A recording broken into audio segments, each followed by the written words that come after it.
자, 그러면 시장에 그래도 지역별로 호재가 무엇이 있을까 이 부분을 좀 더 짚어본다면 아무래도 가장 큰 호재는 교통 호재가 되지 않을까. 그중에서도 오랫동안 기다려왔었던 GTX 노선인데요. GTX A 노선이 이제 3월에 개통을 눈앞에 두고 있습니다. 그렇다면 이 부분은 그래도 조금은 심리적으로 좀 영향을 줄 수 있지 않을까. GTX가 주는 파급력이 조금 궁금하거든요.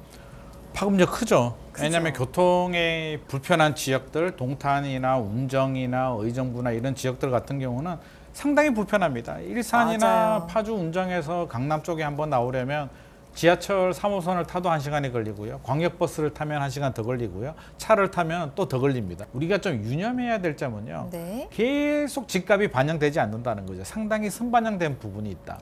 우리 지하철이 그쵸. 새롭게 연장이 되거나 신설이 되면 보통 발표될 때 오르고요. 착공 들어갈 때 오르고 펜스 친다라고 하죠. 네. 착공 들어갈 때 오르고 이제 완공될 때 오르는데 좀 선반영되는 부분이 있어요. 우리가 집값이 오를 때도 기대감이거든요. 야, 더 올라갈 것 같으면 내가 지금 들어가도 돼라고 생각하는데 막상 완공이 되고 나면은요, 이제 미래 가치가 현재 가치로 전환이 됩니다. 이미 완공됐기 때문에 더 좋아질 건 없는 거죠. 네. 그러면 3월에 완공이 예정이라고 한다면 지금 기대치가 거의 뭐 2023년 하반기부터 최고치를 찍고 있기 때문에 동탄이나 일부 지역들은 가격이 굉장히 많이 올랐어요. 그래서 저는 여기서 좀 우리가 알아둬야 될 건 네. 결국에는 가격의 적정성이 있거든요. 시장 수준이.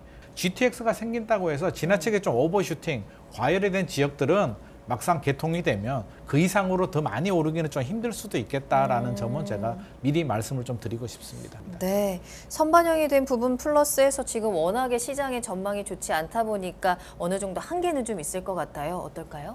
네, 아무래도 이제 메가시티 얘기가 계속 나오는 것도 똑같은 이유일 것 같은데 서울과의 접근성이 거리 대비해서 너무 떨어지다 보니까 그런 지역들의 교통 호재가 가장 크게 시장에 영향을 미치는 것 같습니다. 네. 근데 이게 미래 가치가 너무 즉각적으로 가격에 반영되는 부분이 있어서 제 기억에 그 인덕원역 신설된다는 발표 나고 거의 2주 안에 17억 원까지 이제 가격 찍은 게 기억이 나거든요.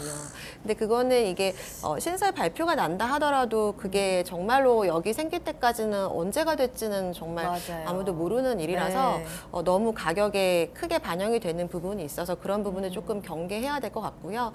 계속해서 언급됐던 지역들보다는 추가적인 뭐 신설이나 연장 노선들이 아무래도 좀 더 그 주목을 받을 거로 예상이 되는데 A 노선, B 노선, C 노선 다 연장 그 역들이 좀 있습니다. 네. 천안이나 뭐 춘천, 평택 이런 지역들이 거론이 되고 있어서 그런 지역들이 선거 때 이제 계속해서 언급이 된다라고 한다라면 아무래도 그 지역에 있어서는 단기적으로 영향을 미칠 수밖에 없는 부분일 것 같습니다. 네, 연구원님께서는 어떤 의견이실까요? 네, GTX 관련해서는 좀 더 현실적인 설명을 드릴게요. 네. 그러니까 우리가 이제 GTX라는 걸 처음 추진할 때 이제 뭐 교통 혁명이다, 획기적이다, 뭐 세상에 없던 뭐 대심도 이렇게 시작을 했었거든요. 네.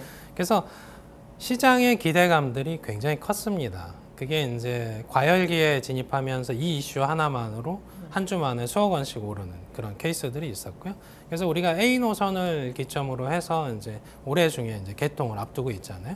그러면 현재 이 시점에서 가장 수혜를 받는 곳들은 사실은 동탄이었죠. 근데 동탄 쪽에 이제 시세를 한번 보시면 2023년은 굉장히 회복이 빨랐고요. 그러다 보니까 가격 수준이라는 것들이 서울에 필적하는 단지들이 꽤 생겼습니다. 네. 그럼 우리가 시장에서 봤을 때는 대체 효과들이 좀 생기거든요. 그럼 이제 실제 개통되고 나서 그러면 가격이 오를 거냐? 저는 죄송하게도 가격이 빠질 가능성이 더 높지 그래요? 않나 이렇게 생각을 합니다. 왜냐하면 기대감이 너무 선반영됐었고요.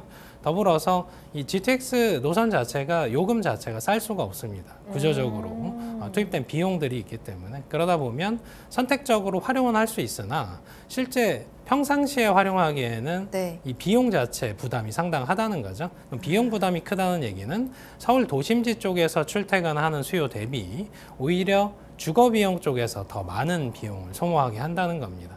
그래서 선택적으로 사용하는 부분에서는 유효하나 네. 이 자체만으로 개통된 이후에 가격이 계속 그걸 끌어올릴 거냐 하는 부분에서는 좀 회의적이다 이렇게 보고 있고요. 덜어는 기대감과 달리 빠질 수도 있기 때문에 우리가 한번 생각을 해보시면 과거에 세종시가 뭐 국회 이전이다, 뭐 사실은 뭐 이런 여러 가지 개발 맞아요. 호재 이슈로 네. 굉장히 크게 올랐었고 나중에 이제 이게 너무 빨리 오르다 보니까 회복이 이제 더디거나 이제 빠지거나 이런 했던 경험들이 있고요.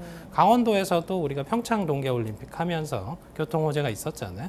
그 올림픽 끝나자마자 가격이 빠지기 맞아요. 시작하는 패턴들을 보였고 더불어서 그 제주 쪽에서도 제2공항이다, 뭐 투자 이민제다 해서 한때 붐이 있었다가 현재는 지금 한 5, 6년째 가격이 빠지고 있는 그런 네. 국면들을 보고 있기 때문에 지나친 기대감을 가지시고 GTX 이슈가 있는 지역들이 들어가시게 되면 현재 시점에서는 조금 조심하실 필요가 있는 곳이다 설명을 드립니다. 예. 이 GTX의 실효성에 대한 부분들이 실수요자들이나 실거주자들에게 이 집값에 대한 가치를 얼마나 실어주느냐가 이제 중요할 것 같네요. 그 기대감을 실제로 증명하는 그 부분에 있어서 가격 변동성은 우리가 주의를 해야 될 것 같습니다.